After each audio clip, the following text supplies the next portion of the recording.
गरीब का दाल चावल। मुन्नी 21 साल की अनाथ लड़की है। अपना पेट पालने के लिए वो कचरे में से बोतल जमा करके कबाड़ी को बेचती है। मुन्नी के पास पक्का घर नहीं था, वो झोपड़ी में रहती है। बारिश के मौसम में उसके घर में पानी आ रहा था। अचानक से तेज आंधी आई और उसके घर की छत उड़ गई। परेशान हो गई हूँ मैं। क्या फायदा ऐसी जिंदगी का? भगवान, आप मुझे उठा क्यों नहीं लेते? तंग आ गई हूँ मैं। हर कोई मुन्नी को गंदी नजर से घूरता था। एक दिन मुन्नी कचरे में से बोतल ढूंढ रही थी। तभी एक आदमी मुन्नी के पास आता है।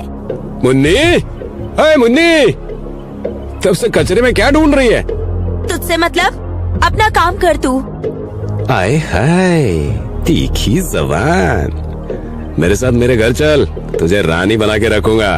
वो आदमी गंदी नजर से मुन्नी को देखता है और फिर बातों बातों में मुन्नी का हाथ पकड़ के अपनी तरफ खींचता है। अगली बार अगर मेरा हाथ पकड़ा ना तो सबके सामने थप्पड़ मारूंगी तुझे। हरामजादे, भाग यहाँ से। बूढ़ी माँ अपने ढाबे से ये देख रही होती है। मुन्नी लड़की होके भी बिना डरे उस आदमी को थप्पड़ मार देती है। मुन्नी की हिम्मत देखकर बूढ़ी माँ उसके पास आती है। वाह बेटी, तुझ में तो बहुत हिम्मत है। अब वो आदमी अपनी पत्नी का भी हाथ पकड़ने से पहले सोचेगा। ऐसे लोगों के साथ ऐसा ही होना चाहिए माँ जी। कल पता नहीं क्या करेगा। हाँ बेटी, पर तू कचरा क्यों चुनती है? अनाथ हूँ ना मैं, अपना गुजारा करने के लिए ये सब करना पड़ता है मुझे।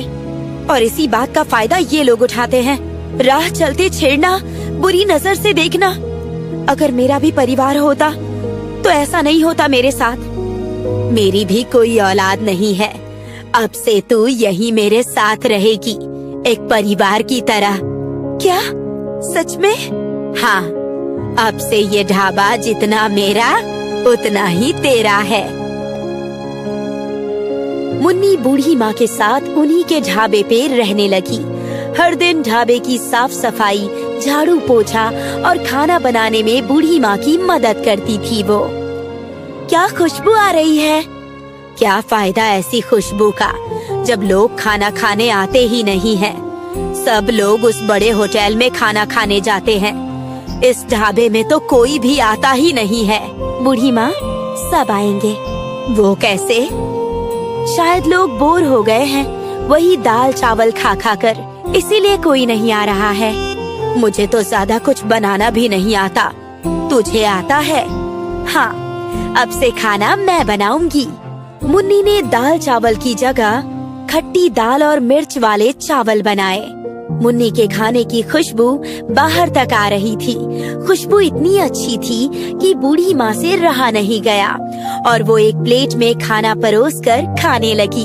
अरे वाह मुन्नी, क्या दाल चावल है। मुझसे तो रहा नहीं जा रहा है, थोड़े और दे देना। हाँ हाँ, अभी देती हूँ। ऐसे ही घूमते घूमते 4-5 लोगों का ग्रुप उनके ढाबे पर आता है। कहिए, क्या दूं? यहाँ का स्पेशल खाना क्या है वो दे। थोड़ी जल्दी दे, पेट में चूहे दौड़ रहे हैं। अभी तो खट्टी दाल और मिर्च वाले चावल हैं। जो भी है जल्दी दे दो। मुन्नी ने उन्हें खट्टी दाल और मिर्च वाले चावल दिए। सब लोग बड़े चाव से खाना खाने लगे, जैसे कई दिनों के भूखे हो। उन्होंने दोबारा खट्टी दाल और मिर्च वाले चावल मंगवाए। इस खाने के सामने तो बड़े बड़े होटल का खाना भी फेल है। अब से मैं यही खाना खाने आऊंगा। हाँ, मैं भी। दोनों बहुत खुश होते हैं। तुम्हारी वजह से मेरा ढाबा फिर से चल पड़ा है बेटी। धीरे धीरे उनके ढाबे पर लोगों की भीड़ बढ़ती गई। लोग दूर दूर से खट्टी दाल और मिर्च वाले चावल खाने आने लगे। क्या स्वाद है, मजा आ गया। लोगों की बढ़ती भीड़ के साथ मुन्नी का काम भी बढ़ गया। मुन्नी ने एक लड़के छोटू को काम पर रख लिया और दूसरी तरफ बड़े बड़े होटल वालों का नुकसान हो रहा था। उन्हीं में से एक था विवेक। इनके खट्टी दाल और मिर्च वाले चावल की वजह से हमारा होटल बंद ना हो जाए। कुछ ना कुछ तो करना पड़ेगा। विवेक मुन्नी के ढाबे पर नजर रखने लगा। कितने कस्टमर्स आते हैं, कौन कौन ढाबे पर काम करता है, सब कुछ। एक दिन विवेक छोटू को रास्ते में रोक लेता है। ओ छोटू। जी कहिए, आपको मेरा नाम कैसे पता है? तेरे बारे में मुझे बहुत कुछ पता है। छोटे से घर में रहता है, तुझे बाइक खरीदनी है, पर तेरे पास उतने पैसे नहीं है। आपको मेरे बारे में इतना कैसे पता? ये सब छोड़, तुझे बाइक चाहिए ना, मैं दिला दूंगा। उसके लिए तुझे मेरा एक छोटा सा काम करना होगा। विवेक ने छोटू को पॉइजन की छोटी सी शीशी दी। तू चुपके से खाने में ये डाल देना, डर मत, इससे कोई मरेगा नहीं। किसी को पता चल गया तो? किसी को कुछ पता नहीं चलेगा। तुझे बाइक चाहिए या नहीं? हाँ हाँ। छोटू चुपके से खट्टी दाल में वो केमिकल मिला देता है। लोगों की भीड़ हर दिन की तरह भरी हुई थी। सब लोग जहर वाला खाना खा लेते हैं।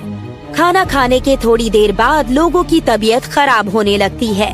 सब लोग उल्टियाँ करने लगते हैं और विवेक तुरंत फूड ऑफिसर को वहाँ बुलवा लेता है। हमें कंप्लेंट मिली है, आपके खाने में पॉइजन मिला है। क्या? नहीं सर, मैं अपने खाने में कोई मिलावट नहीं करती हूँ, आप चेक कर लीजिए। वो तो हम करेंगे ही। फूड ऑफिसर रसोई घर में चेक करते हैं। उन्हें पॉइजन की शीशी मिलती है और खट्टी दाल के ऊपर साफ साफ पॉइजन दिख रहा होता है। ये शीशी किसकी है मुझे नहीं पता, और किसने ये दाल में मिलाई मैं ये भी नहीं जानती हूँ।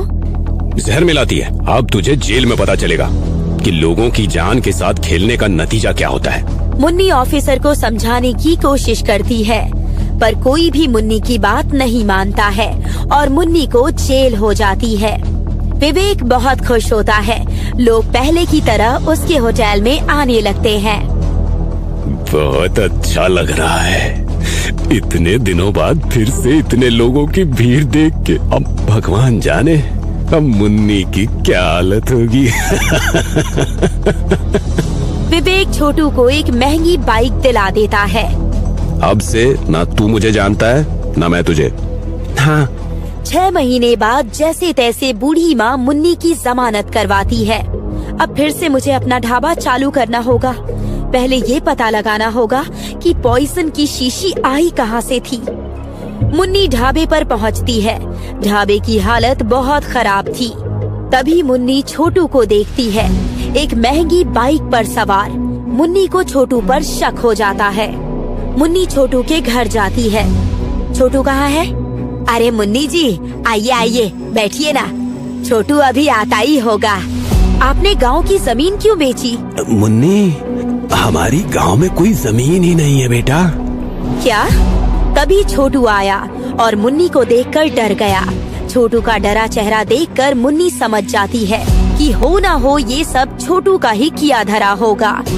छोटू आजा, बैठ। तुझे पता है मैं जेल में 6 महीने थी। पुलिस ने ज्यादा कुछ नहीं किया क्योंकि मैं लड़की हूँ ना। पर अगर मान ले कि अगर तू मेरी जगह होता तो तेरी चटनी बना देते वो लोग। मुझे क्यों मार रहे हो? सारा प्लान तो उसका था। छोटू पुलिस के डर से विवेक के बारे में सब कुछ बता देता है। छोटू की माँ कहती है, बाइक के लालच में तूने कितनों की जिंदगी के साथ खेला है। अरे अगर कोई मर जाता या फिर वो खाना हम खा लेते तो? मुन्नी के बारे में सोच, उसकी क्या हालत हुई होगी जेल में। मुझे माफ कर दो मुन्नी दीदी, तभी मुझे कुछ समझ में नहीं आया। ठीक है, पर छोटू अब तुझे मेरा एक काम करना होगा। जो तूने विवेक के कहने पर किया ना, वो सब तुझे फूड ऑफिसर को बताना होगा। छोटू ने फूड ऑफिसर के सामने सब कुछ साफ साफ बोल दिया। फूड ऑफिसर विवेक को सबके सामने गिरफ्तार करते हैं। मुन्नी, मैं तुझे छोड़ूंगा नहीं। पहले जेल से तो आजा। मुन्नी फिर से अपना ढाबा शुरू करती है। खट्टी दाल और मिर्च वाले चावल। कुछ लोग ही खाना खाने आते हैं, पर वक्त के साथ मुन्नी का ढाबा फिर से चलने लगता है। मुन्नी की हिम्मत ने उसका साथ आखिर तक दिया।